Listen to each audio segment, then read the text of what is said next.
like those special effects? Happy New Year, everybody. Peter Greenberg here on this first Friday of January 2025. In fact, the first Friday of 2025 with our global travel update. I hope you had a very happy new year, although we have to start with some dark and somber news. What a dark and somber last 10 days it's been in aviation, not to mention for those folks in New Orleans. We have updates on all of that. Let's get to that. On Azerbaijan Flight 8432, it was definitely shot down. We know that by an anti-aircraft missile. The investigators were able to determine that within moments upon coming onto the crash scene, just because of the way the metal was bent. It was bent inwards, which meant whatever happened from the outside of the plane in. You may have seen some of the videos taken by the passengers on the plane, because when that missile hit the plane, it created a leak in the hydraulics. It was a constant leak that ultimately resulted in the crash when the pilots lost control of a lot of their surface controls. But that video even showed the destruction that happened inside the cabin from an outside source.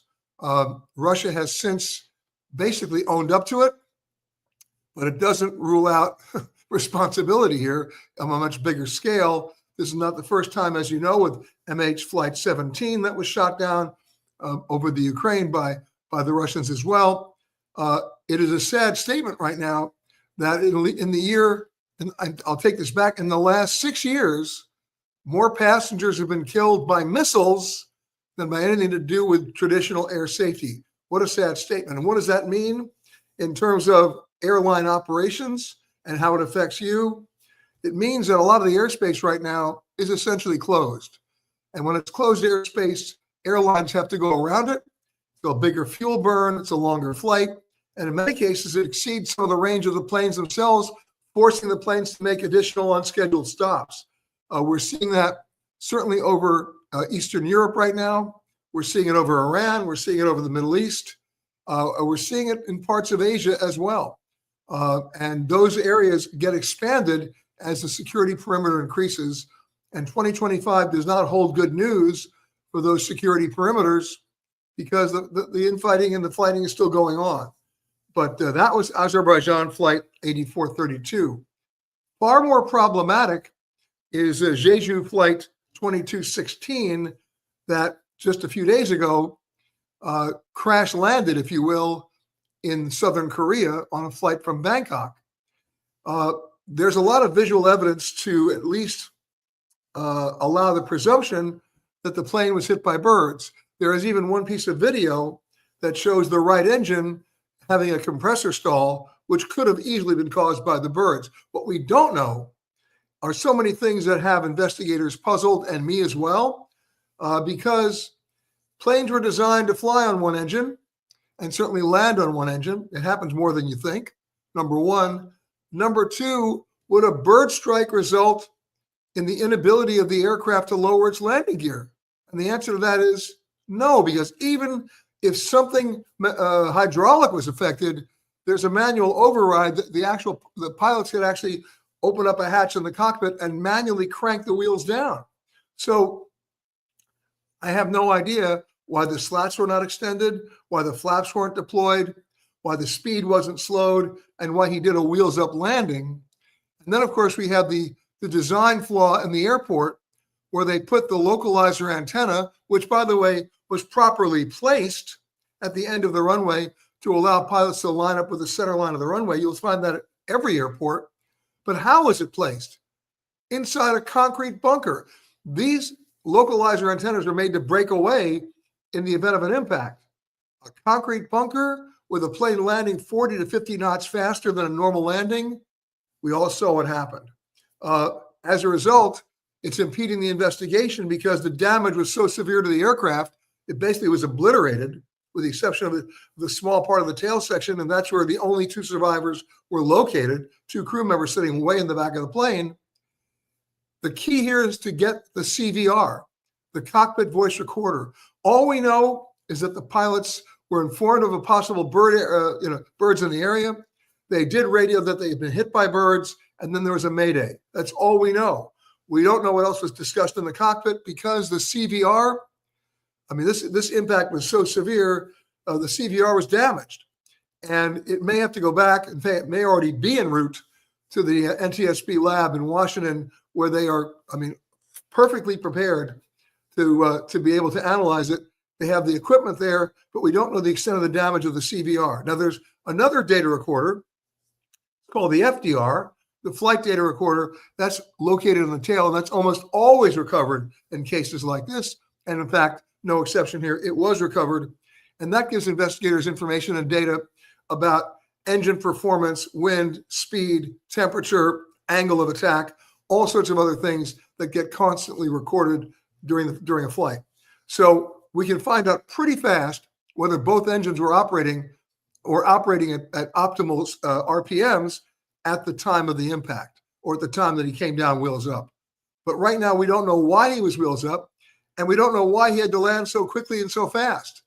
The only explanation that I can think of was that both engines went out, sort of Captain Sully situation without the Hudson River. Again, that's just speculation. We don't know. We're going to continue to monitor that story, but it does call into question really bad airport design as well. We had a situation like that, some of you may remember, back in 1991 at LAX. There was a U.S. airplane that was cleared to land that he should not have been cleared to land, and he basically landed on top of a commuter plane, and both planes skidded into a concrete building that never should have been there. You know what the concrete building was? It was built next to the runway for security personnel during the 1984 Olympics. Never should have been there anyway. There are lessons that were learned way earlier than this particular incident in Korea. They just weren't applied. Ain't that the case? So we'll be looking at that in terms of airport design worldwide as a result of this crash. And then finally, of course, the terrible, tragic incident in New Orleans just a few nights ago with the terrorist act of a solo perpetrator. And I think 14 people killed. It varies between 14 and 15. We're not sure yet. More than 35 injured. And the questions that are being asked, of course, are about security perimeter at major public events. When you have a high security event, what determines a high security event? The Super Bowl, the presidential inauguration, major events. Other things come into play. Obviously, a larger police presence, the use of many, many drones for surveillance, and of course, concrete, physical, metallic barriers of entry, but layers of that perimeter, not one single perimeter. And so what we're going to see in the next couple of weeks as we lead into the Super Bowl, which will be played in New Orleans as well, is probably 3 to 4 levels, separate levels of the perimeter, so that you're literally going to have to go through a gauntlet of just different security checks before you can ever get near the Superdome. The investigation continues there, but the bottom line is, even though they had the street blocked, we now know that the truck driver, the perpetrator, drove around the street block and up on the sidewalk, and we now know exactly what happened. New Orleans had a lot of security cameras, and we've seen some of that already. It's horrific. But now the lessons learned there, of course, is how do you then build out the security perimeters for Mardi Gras? How do you do that, right? It's much easier to do it for the Super Bowl because it's in one location, but the Mardi Gras? So stay tuned on that. Obviously, we will be covering that story as well. Travel impacts on all 3 stories, of course, and there you have that. Now, a couple of other things I want to get into as we start the new year. The question remains that the US DOT has issued a set of new rules for passenger rights when it comes to delayed or canceled flights. And let me run those down for you because they're not in effect yet. Remember, once they're issued, there's a 60-day period of comment before they're formalized. That 60-day period will exceed the Biden administration. It'll go into the Trump administration. It kicks in sometime after January 20th. And of course, the question is, will the Trump administration keep those rules? Let me talk about the rules first. According to the rules, of course, if they're still enforced, if your plane domestically is delayed by more than 3 hours, you get immediate compensation. If it's an international flight and you're delayed more than 6 hours, you get immediate compensation. The only time there's an exception to that is if the reason for the delay or the cancellation is not under the airline's immediate control. Let me give you an example, an easy one. Weather or an air traffic control meltdown. That's a system-wide meltdown by the federal government. There's a good reason there. But missing a captain, waiting for a crew member, a mechanical, a missing part, waiting for another airplane to land that's late coming in, all of that comes under the airline's control. Now, I'm going to give you an example of how airlines try to skirt around that right now. Because remember, the rules, when they come into effect, will affect every airline flying to, from, or through the United States, which also includes foreign carriers. You may remember during the pandemic, some carriers, foreign carriers, refused to give refunds to passengers whose flights were canceled because of COVID. One of those airlines was Air Canada, and they claimed that they weren't governed under U.S. law, they were governed under Canadian law. And of course, that was not the case because they are flying in the United States where they are governed under U.S. law. We really went into that story very deeply. So did the U.S. Department of Transportation, which then fined Air Canada $25 million. And then, surprise, surprise, refund checks started getting written. Well, the culprit again right now, I hate to say it, is Air Canada. We had a listener on my radio show who had a situation on a flight on Air Canada where the plane was delayed on the ground. The pilot came on the PA and said they were delayed on the ground because they had a piece of equipment that wasn't working and they had to swap it out. Well, that delay was one of those creeping delays where it got to the point where the flight ended up 6 or 7 hours delayed and then nobody made their connections. Everything was canceled. And when that passenger, our listener, reached out to Air Canada, they were told they had no responsibility for a refund because it was a safety issue. Hold on. How do you define safety if it's still under your control?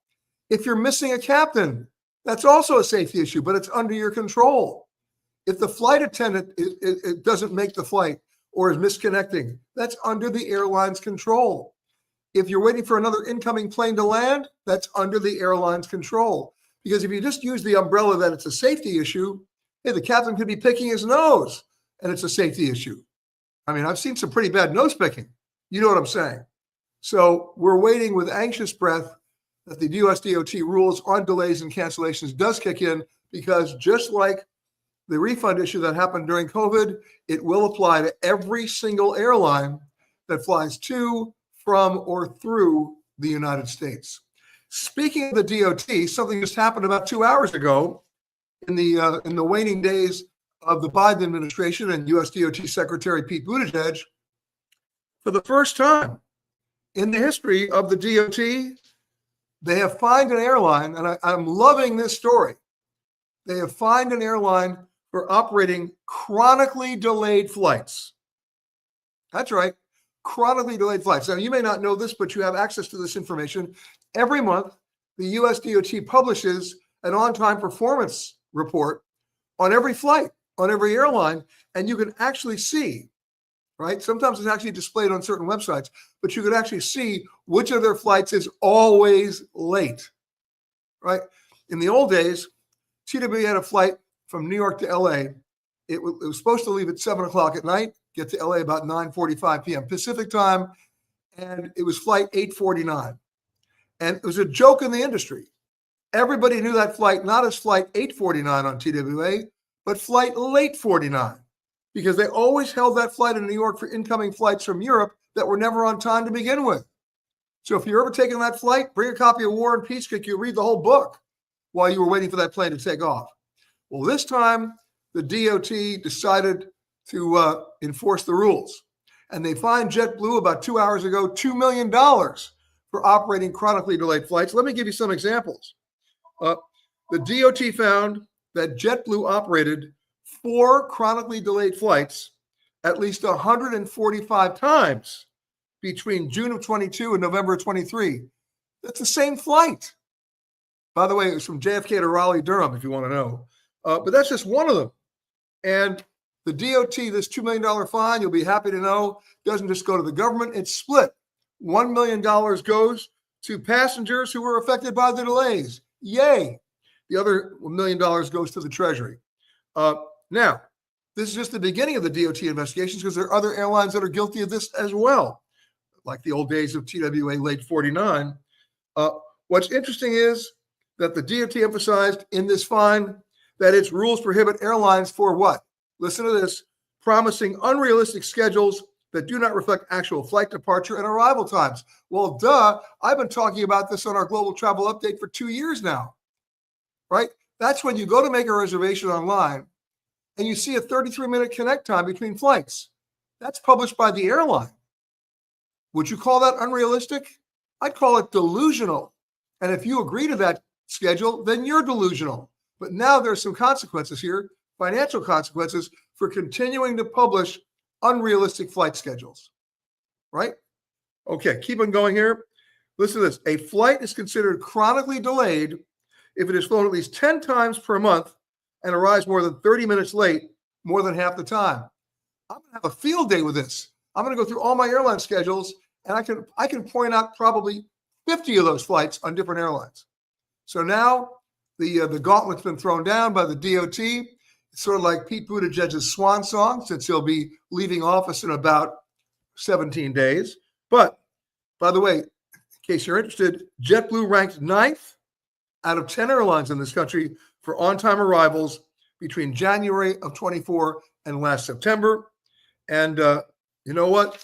I think this fine was a long time in coming because it's not a big surprise. The airline knew it was late. The airline knew that flight was always late, and they kept operating it. Yet they were promising, based on their schedules, that it was going to be on time. You know, every day you go to the airport on that flight to North Carolina, it would show on time until it wasn't. And JetBlue knew it. It'll be interesting to see how many other airlines now decide to clean up their act and start publishing realistic schedules, right? You can't have 34 flights leaving at 8 o'clock in the morning on any airline, on any airport, and yet they publish schedules like that. This is nuts. All right, just wanted to share that with you. A couple other things. This is good news now. The USA, meaning us, we've gained 18 more international destinations flying from the U.S. in the last year. That's all good. What's not so good? Frequent flyer programs are getting more draconian by the hour. We'll have a longer report on that next week, but it's not a pretty picture. If you're watching me right now, you can brag all you want to about how many miles you have, but they're getting devalued by the hour. You know it, and I know it. Let's come out of denial here and call it what it is. It's the wild, wild west when it's the frequent flyer programs, and there's no sheriff. So remember, this is a reverse interest program. Airlines are not banks. You're accruing no interest and no value by holding onto your miles. It gets worse by the day, not to mention dynamic pricing, not to mention they got rid of the charts. So if your New Year's resolution, which I hope you will keep, is burn your miles as fast as you can, because the airlines are not only changing availability, they're changing the redemption levels needed, assuming they had availability. And then if you're holding a mileage-based credit card affiliated with United for Chase or American with Citibank or American Express with Delta, you might want to rethink that as well. I will have a full report next week, which is pretty disturbing, about the credit cards that you see hawked to you every time you get on a plane by the flight attendants, who, by the way, get commissioned on that. And the script that they're reading to you, I'm telling you right now, and the promises that are made in hawking you that credit card, I don't know how else to call it. They're lies. And I'll prove it to you next week. But just thought I'd bring that up right now.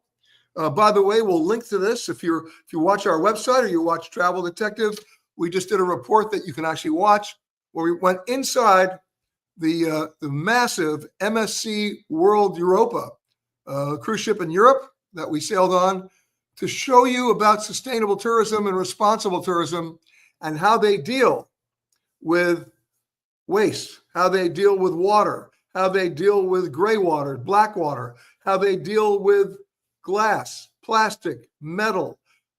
It's a fascinating story, not to mention desalination. So if you get a chance, take a look at that. We've just posted that on our screen. Of course, I also want to tell you a little bit of housekeeping before we get to your questions today. I start speaking This coming week, a week from tomorrow, as a matter of fact, for the travel and adventure shows all around the country. I hope you'll come out and see me in January, meaning this month. Next week, I'm in Atlanta. January 25th and 6th, I'm in Los Angeles. Hope you'll join me there. In February, I'm in Chicago. I'm in Phoenix, and I'm in LAX. And then in March, Denver, San Francisco, and Washington, D.C. Always fun to see everybody, and also to answer your questions there and help out as much as I can in the brave world of travel in which we live. Okay, moving right along on that. The DOT notwithstanding, one other issue I got some New Year's resolutions I wanted to share with you. But before we do that, it's hard for me to even to begin to think that it was 20 years ago, last month, that terrible tsunami in Asia that killed so many people. Remember Indonesia and Banda Aceh, and remember Thailand? Well, one of the people who was severely injured during that tsunami was a friend of mine. You may know her as the supermodel Petra Nemcova. She was vacationing there with her fiance. He was not so lucky. She was left to die on a tree, having broken so many of her own bones and punctured lungs. I mean, how she survived is a miracle to begin with. He didn't survive. He died. But when she recovered, she came upon an idea, because she saw it firsthand, that in moments of devastation like this, communities can be destroyed. And what brings communities together? First and foremost, schools. It's where the kids can go to school and the parents can go back to work. And so she dedicated herself to going to areas that are affected like the ones in Asia, but all over the world, and building schools almost immediately after a disaster. I can't begin to tell you how many hundreds of schools she's built around the world. Her charity is called All Hands and Hearts. I'm proud to support it. And hard to believe that a week ago was the 20th anniversary of that. And All Hands and Hearts is bigger than ever, helping out all around the world. Check out their website. And there are ways you can, of course, donate and contribute. There are also ways you can actually join and help in building those schools. So check it out. And a big shout out to Petra Nemcova, who is just as involved now as she ever was, and is healthy as well. So I just wanted to mention that. Now, let's scroll down and say hello to some folks. Of course, it's Jim and Harriet, always numero uno from Richmond. Hello, guys. Happy New Year. Happy New Year to Sue in Bellingham. Charles is saying Happy New Year. Kristen's saying Happy New Year from Washington State. Happy New Year from Melanie, normally watching in Miami, but at the moment in freezing cold London. You get no sympathy from me. I love London. You don't go to London for the suntan. You know better than that. Jeff Keith is saying Happy New Year from Santa Monica. My resolution is to travel to new destinations this year. Well, guess what? Speaking of new destinations, Jeff, think about this. United Airlines' largest international expansion in the airline's history. They're now flying in 2025 to Mongolia, to Greenland, to Taipei, to Dakar in Senegal, to Morocco.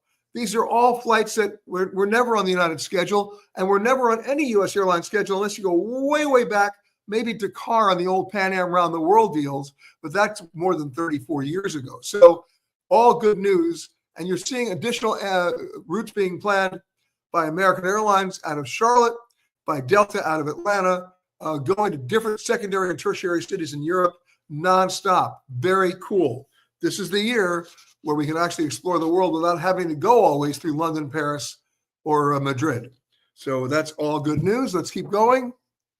Will I be going back to North Korea any day soon? We heard that Kim wants to start tourism there. Well, guess what? He's already started tourism there. He's opening up one of his border towns to foreign tourists, not to us yet, but to Eastern Bloc. I keep calling him Eastern Bloc, but the Russians can come. Look, it's going to happen. Travel and tourism is going to explode in North Korea. I've been talking about this for quite some time. What does North Korea manufacture that the world consumes? Answer, nothing, unless you're in the market for really bad Scud missiles. And nothing's helping his economy. Have you seen those satellite photos at night over Korea? South Korea is blazing lights. North Korea is dark. His economy is in a shambles. He can't afford to even feed his people. There's only one thing that's going to save him. Honestly, it's travel and tourism. So what is he doing quietly? He's doing secret, quiet deals with the Spanish, the Germans, and the Swiss to rebuild or even build from scratch his travel and tourism infrastructure. And let me give you a little blast from the past. When I was growing up, the only photos I ever saw from the Eastern Bloc countries of the Soviet Union were black and white. I think that was intentional on the US government's part because they painted them as just bleak, depressing places. Now, their architecture was pretty bleak and depressing, but not the countryside. You want to see the most beautiful lakes? Go to Bulgaria. By the way, they've got an amazing ski season there as well. Same thing in Czechoslovakia, same thing in Poland. We go all the way through, and you'll see that the first time I ever saw a color picture coming out of the Soviet Union was there's a little woman named Samantha, she's like 11 years old, forget her last name, who wrote Andropov, who was then the leader, a letter saying she was hoping for world peace, and he invited her to come to Russia. Next thing you know, she's at a Black Sea resort, and the photos come back in color, and we're going, it looks like that? Wow.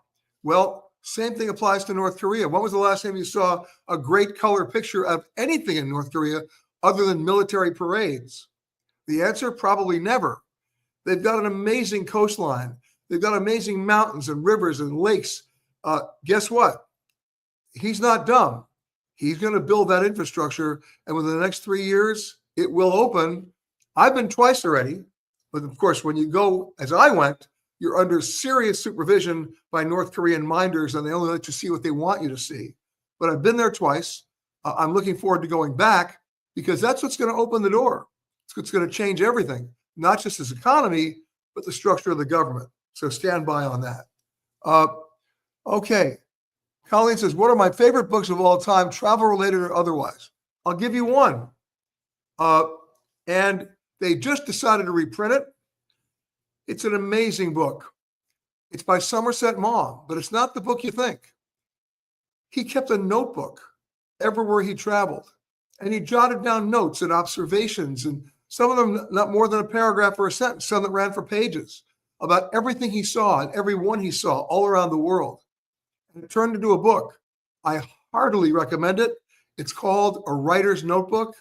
You can open it up to any page and be transported. That's one of my favorite books. Tim says, I'm finally taking my first cruise and on the Hurtigruten on Antarctica. Okay, at the end of February. Just wondering if you have any tips or comments about this cruise. Okay, first of all, they've got great ships. Second of all, I don't know if they've done the air bridge with Hurtigruten, so that means you're probably going to leave from either Ushuaia in Argentina or maybe even Port William in Chile, but that means you're going to cross the Drake Passage, otherwise known as the Drake Shakes. Just be prepared for that. February can get a little rough. January is usually pretty calm, but February is getting close to the end of their season, so just brace for the Drake Passage. But once you get to the Antarctic, it's calm and it's beautiful, and you'll be blown away. I hope you'll get a chance to get out there on the water. Hurtigruten prides themselves on shore activities, so you'll get in those Zodiacs, you'll get in the kayaks, you'll put on your special boots. And one other thing I'm going to tell you, as cute as those penguins look, and by the way, they are very, very cute, they stink. So be prepared for a guano festival. But that's another story. You're going to have a great time down there. And please let us know what happens when you come back. But just be prepared for some rough water crossing the Drake Channel, the Drake Passage in February. Paul says, greetings from Ashland, Virginia. Joy says, Happy New Year. Is it safe to take a picture of your passport with your phone in case you need to use it? Of course it is. What is a must-do and must-see things when going to Dubai and Abu Dhabi? Okay, first of all, you should always keep a picture of your phone loaded, a picture of your passport loaded in your phone before you travel. Very important to do that for all the obvious reasons. Second of all, you haven't told me how long you're going to be in Dubai and Abu Dhabi and what you want to do there. I'm a huge fan of both, but I'm especially a fan of Abu Dhabi. And of course, you have an opportunity there to see the other Emirates. They're easy drives. The distance between Abu Dhabi and Dubai is only 40 minutes. One of the things I would do if I was in Abu Dhabi, you got to go the Sheikh Zayed Mosque.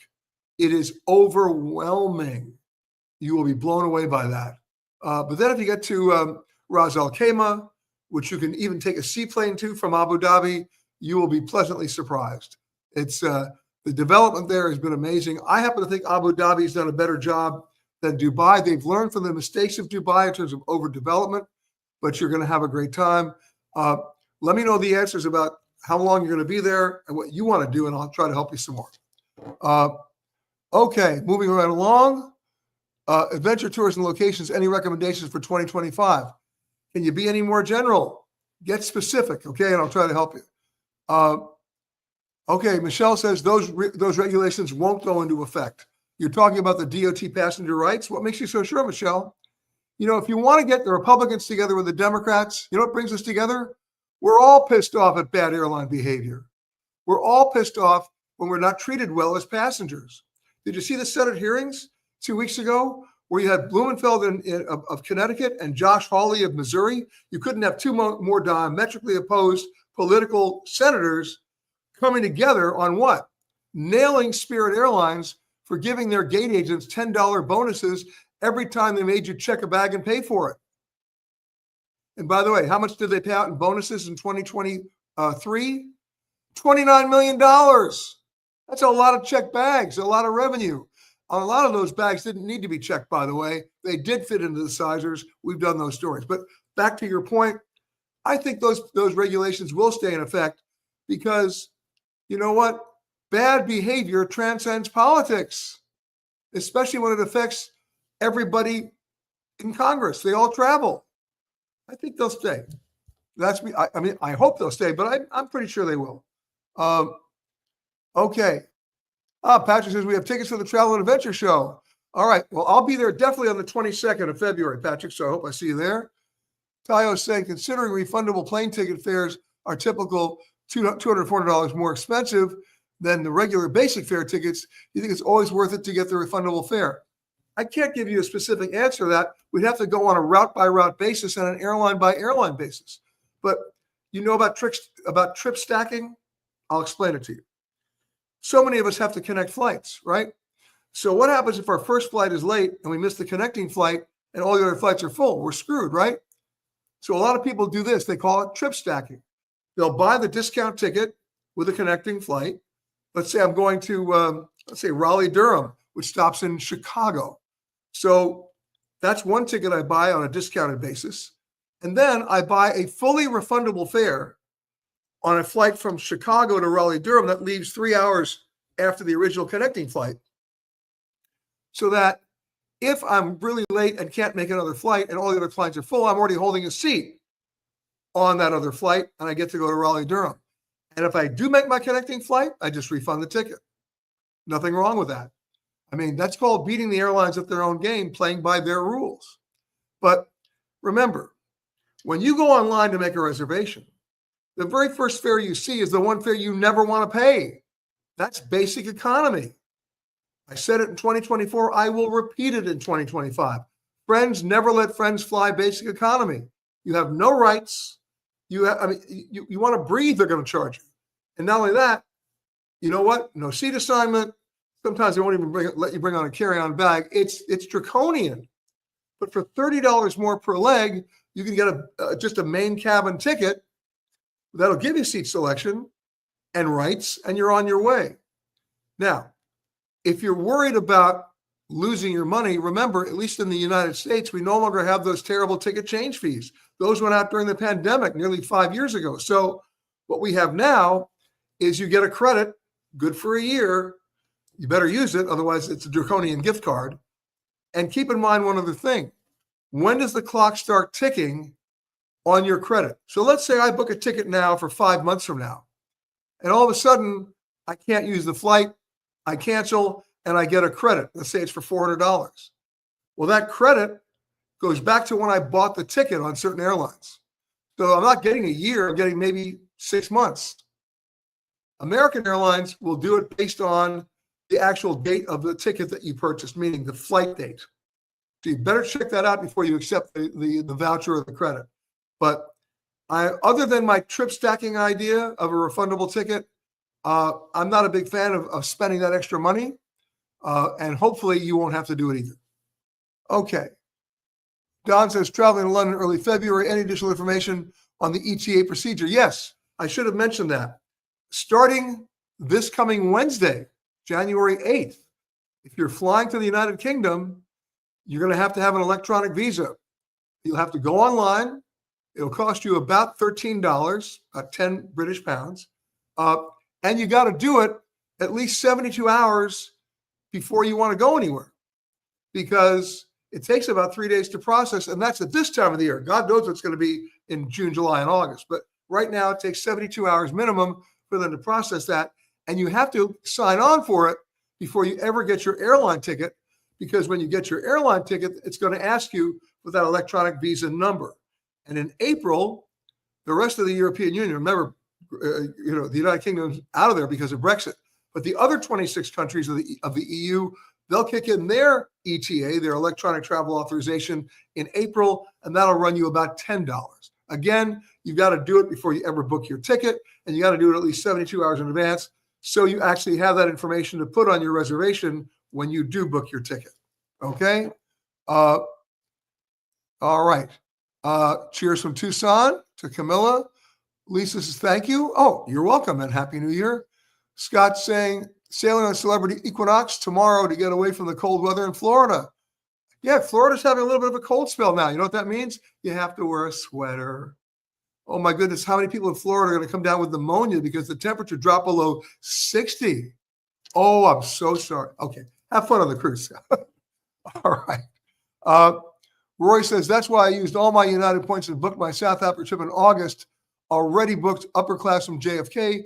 Last year, seats were a quarter of the points they are this year. My point exactly. Smart move. Okay. Lorena says, hello from Lansing, Michigan. Okay. And glad to be headed soon to Kenya. Good for you. Tim says, do I have a coupon code? Actually, I do for the speeches. They've given me a coupon code, and I'll ask Anthony in our office in Los Angeles to find that coupon code. We'll post it on our website, petergreenberg.com, which will get you a discounted admission to the Travel and Adventure Show, not just in LA, but everywhere I'm speaking. Okay. So Anthony will do that. Just go to our website, let's say by Wednesday, and you'll see that code. Okay. Oh, Lorena loves the sculptures behind me. Do you know where they're from? They're from Thailand, along with the wooden sculptures to my left and right. For those of you who know, I lived in Thailand for about 25 years, in addition to LA and New York. And I'm still madly in love with that country. And by the way, I just didn't go and buy those items behind me. I went through the Ministry of Culture and got permission to be able to buy them, because I did not want to be able to be accused of looting cultural heritage, which so many people do. You need to have that seal before you can do that. And that's what we did on those, and love them. Thank you for saying that. Okay, greetings from Venison, Florida. That's to Christopher. And Sue says, Happy New Year from Studio City, my old stomping grounds. Lisa's in Memphis. Colleen says, what a great cause. All hands and hearts. That's right. I want to help build schools. What a brilliant idea. Oh, she's also posted, which I think we'll do as well, their website, All Hands and Hearts. There it is. Hello, Steve Sturm. Greetings from Southern California. Flying to Amsterdam in April is a time to buy airline tickets.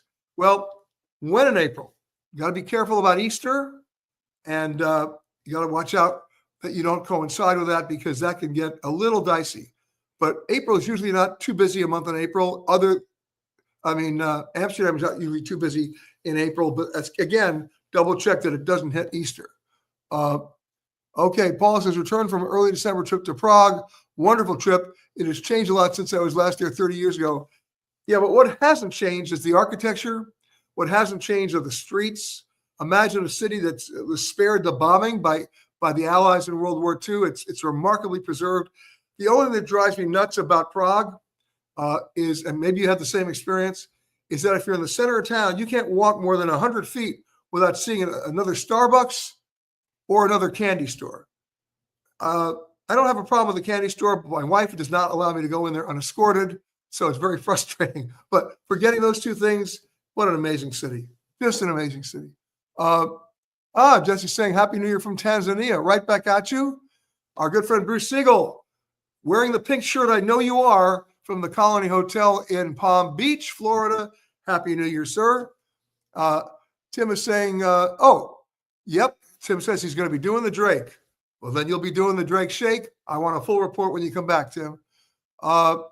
Okay, Laura's saying going on a 2-week African safari at the end of September, flying to Cape Town and departing from Johannesburg. When should I make airline reservations? Well, it sounds like you should, wait. But remember, the Southern Hemisphere, you're going in their high season. So I would say no later than May should you make the reservations, okay? Robert's saying going to Japan in September for the World Athletic Championship in Tokyo. Which airline do you recommend traveling on from DC? Best time to purchase tickets? Well, Japan Airlines does have nonstops to Dulles, and that's a good thing. You can also, it depends on how much time you want to spend in that part of the world, because on a number of the other Asian carriers, you can do stops along the way or stops on the way back, and that includes Cathay Pacific, ANA, it includes Korean Air, it includes even United Airlines. So, it all depends on how much time you want to spend there and how much time you can spend either before or after. You also want to know the best time to purchase tickets for September. Japan is a hot ticket right now. Because the yen got devalued, it became even a more popular destination. If you're going in September, again, I'll give you the same advice that I just gave somebody else. Do it by May. Okay. Lisa, Happy New Year. Love to have you in Memphis to celebrate Elvis' birthday next week. It's going to be great. When was the last time you've been to Memphis? I get to Memphis a lot, actually. But I haven't been in about 8 months. And you know what? We will come back soon. I just want to come back to watch the Ducks at the Peabody. Just kidding. All right. Also, B.B. King's birthday is coming up. Thank you, Lisa. His 100th birthday. Wow. All right. Okay, Joy's saying, going with a group to Dubai in February, only staying for 7 days with the group, and then they have tours included, but only 2 extra days on our own. Okay, if that's the case, and you're already committed for 7 days with your tour, that's not going to give you a lot of time in Abu Dhabi, but it will give you enough time to go see that mosque. I'm telling you, it's worth it. And if you had just a little more time and could get a couple of your people together to basically split the cost, get a car and a driver, I'm not kidding, and drive through all the Emirates into Oman and the Musandam Peninsula. It's just amazing. You'll be swimming with dolphins. It's go check it out. If you can sneak 1 extra day to be able to drive down there, it's not a long drive, maybe 4.5 hours. You're going to be thrilled. Okay.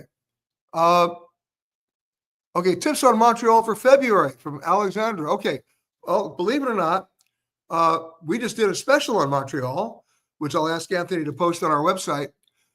First of all, there's the old argument, who has the best bagels? Everybody thinks New York. I'm a New Yorker. I got news for you. It's Montreal. And there are 2 places I love in Montreal for that, St. Viateur and Fairmount, spelled Fairmount. But you got to go to St. Viateur. It's unbelievable. And we'll post that Montreal segment on our website this week. I'll ask Anthony to do that because you'll see all the other stuff we have in terms of smoked meat. Their Museum of Fine Arts is unbelievable. By the way, it's also where Cirque du Soleil practices. You got to go check out that circus school. And then, of course, Daniel Balloud's got a great restaurant at the Ritz there. But there's so many more things that we talked about in that show, not to mention the Montreal Symphony Orchestra. Great conductor, by the way.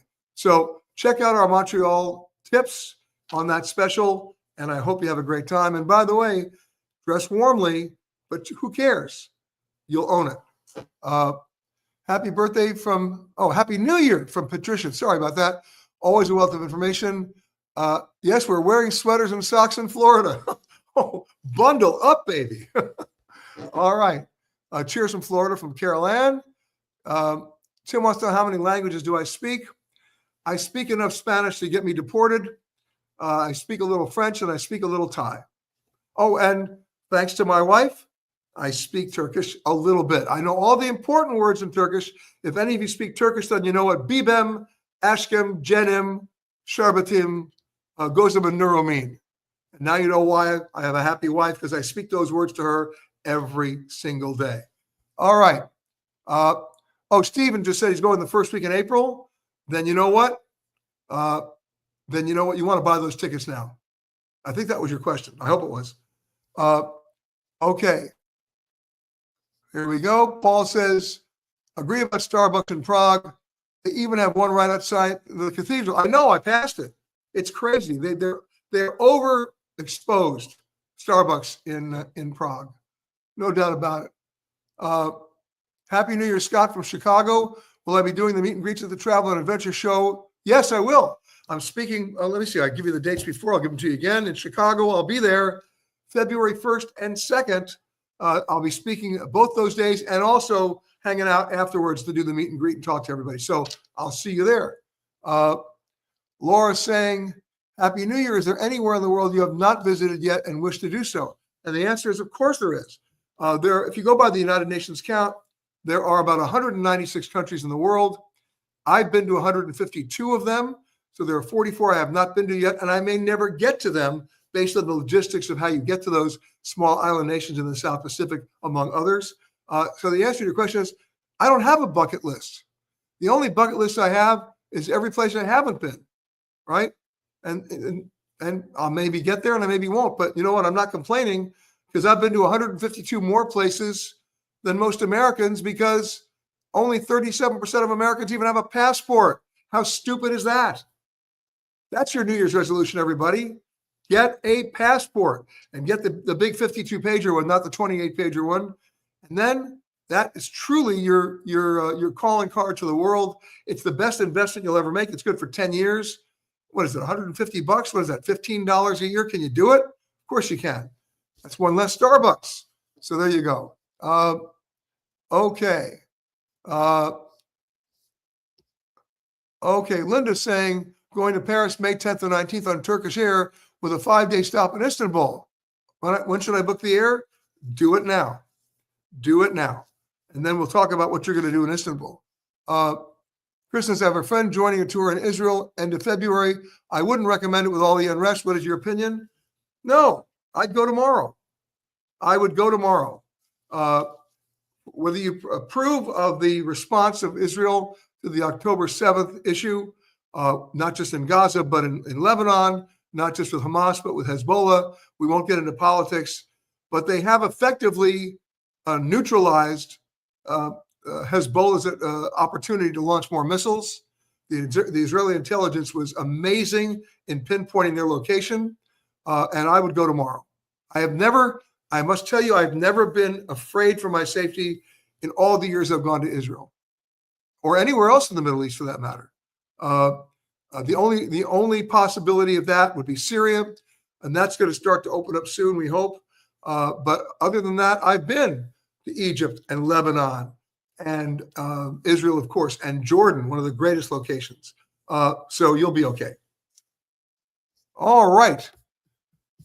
I have so many questions to answer today, including the ones that you guys sent in. We're almost out of time, so let me go as fast as I can. In fact, you know what? I would be remiss if we didn't do the photo of the week. Let's do that right now.